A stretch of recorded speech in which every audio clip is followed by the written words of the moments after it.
When you focus on survival stories, when you focus on people that weren't bystanders, people that stood up and did the right things, and also groups of people that resisted, you're looking at the human spirit. You're looking at the amazing, most incredible things that the average person is capable of doing. I can look at the day when my life changed, and it was coming to this workshop. I come to this conference each year so we can get ideas about teaching the Holocaust and crimes against humanity. With the passage of the new legislation requiring Holocaust and genocide education in the state social studies curriculum, we want to continue, and we will continue, to make this workshop free for all active teachers. Teachers learn about the history of the Holocaust, the history of other genocides, and are able to form networks with other teachers who are teaching this subject. When you're sitting at a table and you're just sort of,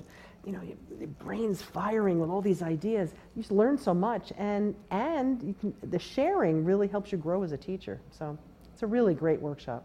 One of the things that I appreciate about this workshop is that they're taking a global situation, a global historical situation, and they're putting local roots to it. We don't need to scare our students, we need to educate our students. Telling the personal stories, bringing survivors in, talking about how prejudice develops in the first place, the importance of being an upstander, not just seeing something happen and letting it go.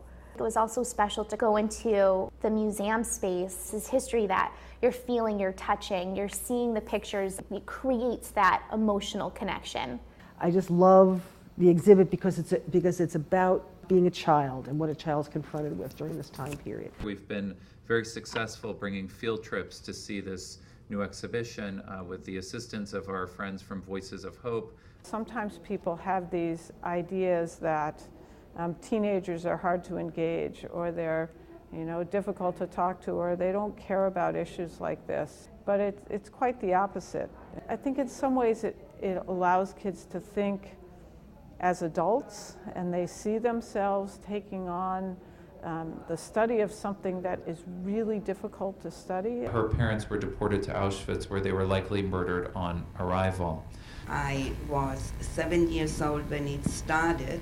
The children I had as friends would turn away from me because they were taught in school to hate the Jews. You're listening to those stories firsthand. They raise very difficult questions for students about human behavior, about the nature of good and evil. And I was able to take that back to my classroom. I was able to incorporate bullying into the Holocaust, and how when you do the right thing and when you stand up for other people, you can make a difference. I sat at a table with a woman who was a social worker, and she from Ithaca. She said, "I've learned so much. My head is spinning. I got so many things going on." That's what's great about this workshop. Students need to see us as learners as well, and I'm always telling them about what I'm learning and how I'm learning it. As part of the workshop, we also encourage teachers to apply for grants and for awards, either for innovative classroom techniques that they have developed, or for ideas that right now they're just thinking about, and we want to encourage them to develop these ideas, to provide funding for research, for acquisition of resources that they might need to implement this in the classroom. The people I've met, the journey I've been able to go on, the opportunities I've been able to have and receive, and it's just been amazing.